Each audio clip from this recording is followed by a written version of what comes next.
Hello students, आप सभी का क्लास में स्वागत है। हम बात कर रहे हैं राजनीति विज्ञान के मूल आधार अर्थात आपके पाठ्यक्रम में प्रचलित प्रथम प्रश्न पत्र के बारे में हम बात कर रहे हैं। और हमने पूर्व की क्लास में शुरू किया था कि राजनीति विज्ञान जो है उसका परंपरागत दृष्टिकोण के तहत आपने बात शुरू करी थी। और हमने ये देखा था कि परंपरागत दृष्टिकोण के समर्थक विद्वानों ने जो है अपने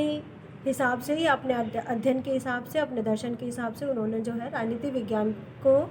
की विभिन्न परिभाषाएं दी थी। और उन विभिन्न परिभाषाओं को जो है हम अध्ययन की दृष्टि से 3 वर्गों में विभाजित कर सकते हैं, अर्थात 3 श्रेणियों में विभाजित कर सकते हैं। और हमने ये देखा था कि वो जो श्रेणियां हैं वो है कि राजनीति विज्ञान सिर्फ राज्य का अध्ययन है, अर्थात कुछ परिभाषाएं ऐसी थी जिनमें यह व्यक्त किया गया था कि राजनीति विज्ञान जो है वो सिर्फ राज्य का अध्ययन है। कुछ परिभाषाएं ऐसी हैं जिनमें ये व्यक्त किया गया है कि राज्य जो है, राजनीति विज्ञान जो है वो सरकार का अध्ययन है। जबकि कुछ विद्वानों ने माना कि राजनीति विज्ञान जो है वो राज्य और सरकार दोनों का अध्ययन है। तो हमने पूर्व की क्लास में देखा था कि राजनीति विज्ञान जो है वो राज्य का अध्ययन है, अर्थात इस आधार पर दी गई विभिन्न परिभाषाओं के बारे में हमने देखा था। आज हम देखेंगे कि राजनीति विज्ञान सरकार का अध्ययन कहा जा सकता है या राजनीति विज्ञान को सरकार और राज्य दोनों का अध्ययन भी कहा जा सकता है, इस संदर्भ में दी गई विभिन्न परिभाषाओं के बारे में। राजनीति विज्ञान सरकार का अध्ययन है, अर्थात राजनीति विज्ञान जो है उसको कुछ विद्वानों ने माना कि राजनीति विज्ञान जो है सिर्फ सरकार का अध्ययन है, अर्थात उन्होंने माना कि पूर्व में दी गई परिभाषाएं कि राजनीति विज्ञान जो है सिर्फ राज्य का अध्ययन है, उन्होंने उन परिभाषाओं को सही नहीं माना, क्योंकि उनका ये मानना था कि राजनीति विज्ञान जो है राज्य का अध्ययन नहीं है, क्योंकि राज्य जो है एक अमूर्त संस्था है और उसे जो है मूर्त रूप जो है सरकार द्वारा प्रदान किया जाता है। तो इसलिए राजनीति विज्ञान जो है राज्य का अध्ययन नहीं है बल्कि सरकार का अध्ययन है। तो विभिन्न विद्वानों ने, जैसे कि सीले और लिकोक ने ये माना था कि राजनीति विज्ञान जो है वो सरकार का अध्ययन है, अर्थात राजनीति विज्ञान को परिभाषित करने के लिए हम ये जान सकते हैं कि राजनीति विज्ञान को मूर्त रूप देने वाली सरकार, उसका अध्ययन उसमें किया जाना चाहिए। इस संदर्भ में विभिन्न परिभाषाएं जो दी गई थी वो देखिए। इस संदर्भ में सीले की परिभाषा दी गई थी, वो देखिए। राजनीति विज्ञान उसी प्रकार सरकार के तत्वों का अनुसंधान करता है जैसे संपत्ति शास्त्र संपत्ति का, जीव शास्त्र जीवन का, बीजगणित अंकों का तथा ज्यामिति शास्त्र स्थान एवं लंबाई और चौड़ाई का करता है। अर्थात सीले ने ये माना कि राजनीति विज्ञान सरकार के तत्वों का अध्ययन करता है, सरकार के विभिन्न भागों का अध्ययन करता है। जिस प्रकार से संपत्ति शास्त्र संपत्ति का अध्ययन करता है, रेखा गणित लंबाई और चौड़ाई का अध्ययन करता है, जीव विज्ञान विभिन्न जीवों का अध्ययन करता है, उसी प्रकार से राजनीति विज्ञान जो है वो सरकार के तत्वों का, सरकार के अंगों का अध्ययन करता है। इसी प्रकार लिकोक का कहना है कि राजनीति विज्ञान सरकार से संबंधित विद्या है, अर्थात लिकोक ने कहने का प्रयास किया कि राजनीति विज्ञान जो है वो सरकार से संबंधित विद्या है, सरकार से संबंधित ज्ञान है। फिर जो दूसरा आधार है राजनीति विज्ञान को परिभाषित करने का, अर्थात परंपरागत दृष्टिकोण के समर्थकों में कुछ विद्वान ऐसे भी हैं जिन्होंने माना कि राजनीति विज्ञान जो है वो राज्य का अध्ययन नहीं है, राजनीति विज्ञान सरकार का अध्ययन नहीं है। उन्होंने ये माना कि राजनीति विज्ञान जो है राज्य और सरकार दोनों का अध्ययन है, अर्थात उन्होंने ये माना कि राज्य और सरकार जो है वो एक दूसरे से संबंधित संस्थाएं हैं और उन दोनों को जो है अलग करके राजनीति विज्ञान का अध्ययन नहीं किया जा सकता, क्योंकि राज्य और सरकार जो है दोनों ही जो है एक राजनीति विज्ञान के विषय है, क्योंकि राज्य के बिना सरकार और सरकार के बिना राज्य की जो है स्थापना नहीं हो सकती। उन्होंने ये माना कि राजनीति विज्ञान जो है वो राज्य और सरकार दोनों का अध्ययन है, क्योंकि यदि हम राजनीति विज्ञान की सिर्फ राज्य के संदर्भ में अध्ययन करते हैं तो ये परिभाषाएं एकागी मानी जा सकती है, और राजनीति विज्ञान को हम यदि सरकार के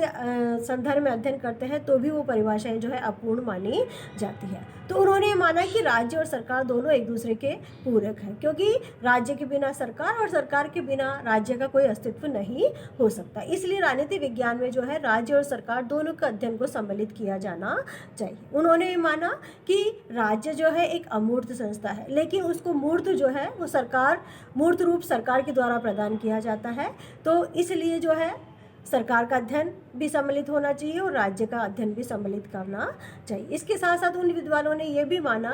कि सरकार जो है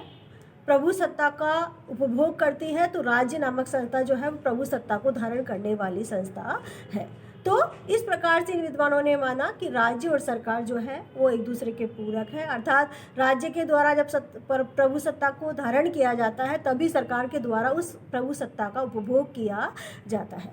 तो और राज्य जो है यदि अमूर्त संस्था है तो सरकार के द्वारा उसे मूर्त रूप प्रदान किया जाता है। तो इसलिए कुछ विद्वानों ने ये माना कि राजनीति विज्ञान जो है राज्य और सरकार दोनों को के अध्ययन है, दोनों राजनीति विज्ञान में इन दोनों के अध्ययन को सम्मिलित किया जाना चाहिए। इस संदर्भ में पॉल जेनेट की परिभाषा है कि राजनीति विज्ञान समाज विज्ञानों का वह अंग है जिसमें राज्य के आधार और सरकार के सिद्धांतों पर विचार किया जाता है। अर्थात पॉल जेनेट ने माना कि राजनीति विज्ञान समाज विज्ञानों का वह अंग है जिसमें कि राज्य के आधार तत्व क्या है इस संदर्भ में अध्ययन किया जाता है, और सरकार के विभिन्न सिद्धांत क्या है, सरकार के विभिन्न उद्देश्य क्या है, सरकार के लक्ष्य क्या है, इस संदर्भ में विचार किया जाता है। इसी प्रकार डिमॉक ने जो है राजनीति विज्ञान को परिभाषित करते हुए कहा कि राजनीति शास्त्र का संबंध राज्य तथा उसके साधन सरकार से है। तो डिमॉक ने माना कि राज्य क्या है, राज्य एक साध्य है और सरकार क्या है, एक साधन है। तो इस प्रकार डिमॉक ने राजनीति शास्त्र में राज्य और सरकार अर्थात साधन और साध्य दोनों को सम्मिलित करते हुए दोनों के अध्ययन को जो है अनिवार्य माना राजनीति विज्ञान में, और उन्होंने परिभाषा ही ये दी कि राजनीति विज्ञान का संबंध या राजनीति शास्त्र का संबंध जो है राज्य और उसके साधन सरकार से। अर्थात उन्होंने अपने आप में राज्य को जो है एक साध्य बताया, एक उद्देश्य बताया, और उसकी पूर्ति का साधन जो है सरकार को मानते हुए उन्होंने राजनीति विज्ञान में दोनों के अध्ययन को सम्मिलित करना अनिवार्य बताया। अगली जो परिभाषा दी गई वो दी गई गिलक्रास्ट के द्वारा। अर्थात गिलक्रास्ट ने कहने का प्रयास किया कि राजनीति विज्ञान राज्य और सरकार की सामान्य समस्याओं का अध्ययन है। तो सामान्य समस्याएं अर्थात राज्य की जो है विभिन्न समस्याएं हो सकती है, एक राज्य का दूसरे राज्य के साथ संबंध हो सकता है, सरकार की नीति संबंधित विभिन्न समस्याएं हो सकती है। तो इस प्रकार से जो भी एक राज्य में समस्याएं उत्पन्न होती है उन समस्याओं का अध्ययन जो है राजनीति विज्ञान में किया जाता है, ऐसा माना गिलक्रास्ट ने। तो उन्होंने भी जो है राज्य और सरकार दोनों को एक दूसरे का पूरक माना, दोनों को एक ही जो है यूनिट मानते हुए उन्होंने राजनीति विज्ञान के अध्ययन में दोनों को सम्मिलित करने का प्रयास किया। अब हम देखेंगे कि राजनीति विज्ञान की यह सभी परिभाषाएं अपूर्ण मानी गई है क्योंकि इसमें विषय के मानवीय पक्ष की अवहेलना की गई है। अर्थात कुछ विद्वानों का यह मानना है कि राजनीति विज्ञान की ये जो दी गई परिभाषाएं हैं, अमुक समस्त परिभाषाएं अर्थात राजनीति विज्ञान को राज्य का अध्ययन माना गया या राजनीति विज्ञान को सरकार का अध्ययन माना गया या राजनीति विज्ञान को राज्य और सरकार दोनों का अध्ययन मानते हुए परिभाषित किया गया, ये समस्त परिभाषाएं जो है कुछ विद्वानों ने अपूर्ण मानी क्योंकि उन्होंने ये माना कि इसमें राजनीति विज्ञान के मानव तत्व की उपेक्षा की गई है, मनुष्य के राजनीतिक व्यवहार की पूर्ण रूप से उपेक्षा की गई है। तो इसलिए ये जो परिभाषाएं हैं ये अपूर्ण है। आगे देखते हैं। तो विद्वानों का ये मानना है कि राजनीति विज्ञान जो है उसका अध्ययन जो है मानव तत्व के संदर्भ में किया जाना चाहिए क्योंकि उन्होंने ये माना कि राज्य का निर्माण ही जो है मनुष्यों के लिए हुआ है और राज्य नामक संस्थाओं की अवस्थिति ही जो है मनुष्यों के लिए या मानव के लिए हुई है। इसलिए राजनीति विज्ञान में जो है मानव के अध्ययन को सम्मिलित किया जाना चाहिए। उनका ये मानना है कि यदि केवल राज्य और सरकार पर दृष्टि रखी जाए तो राजनीति विश्लेषण स्थिर,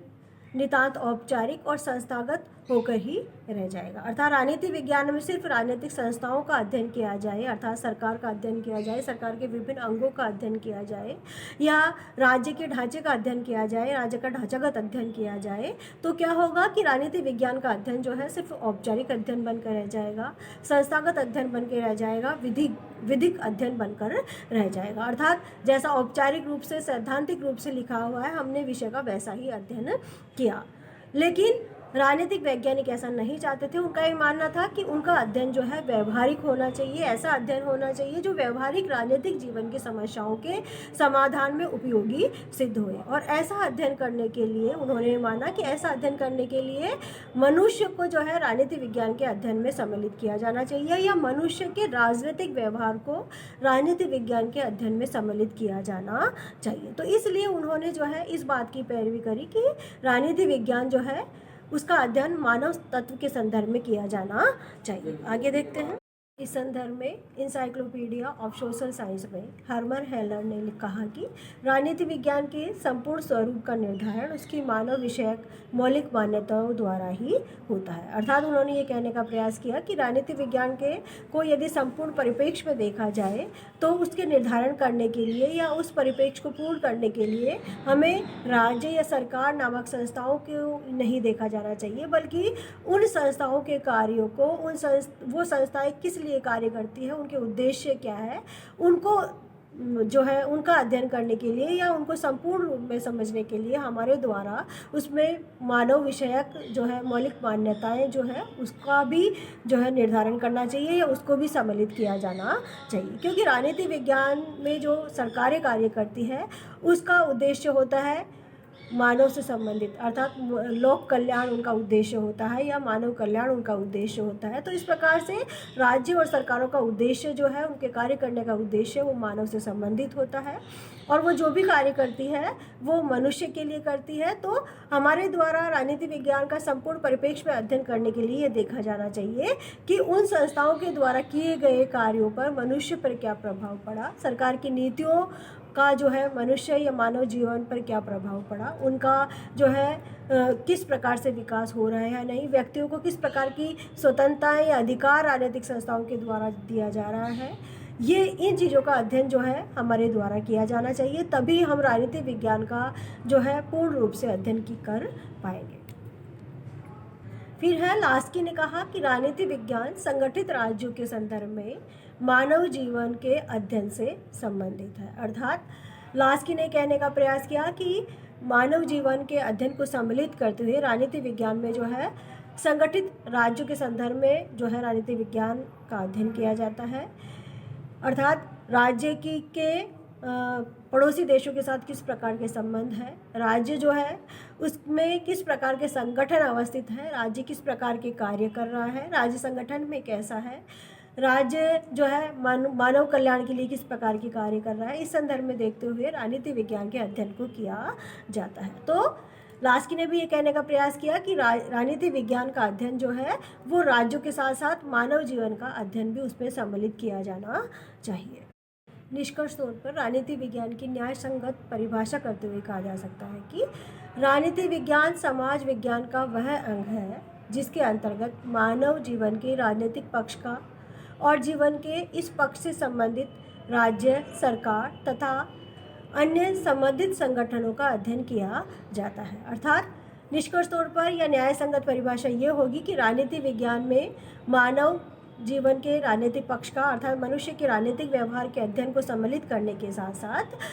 मनुष्य के राजनीतिक जीवन को प्रभावित करने वाले राज्य, सरकार तथा अन्य संबंधित संगठनों का भी अध्ययन किया जाना चाहिए। अर्थात मनुष्य का राजनीतिक व्यवहार विभिन्न संगठनों से, विभिन्न जो है संस्थाओं से, सरकार की विभिन्न संस्थाओं से, सरकार की विभिन्न नीतियों से मनुष्य का राजनीतिक व्यवहार प्रभावित होता है। इसलिए राजनीति विज्ञान के अध्ययन में मनुष्य के राजनीतिक व्यवहार के संदर्भ में राज्य का, सरकार का और संबंधित संगठनों का अध्ययन सम्मिलित किया जाना चाहिए।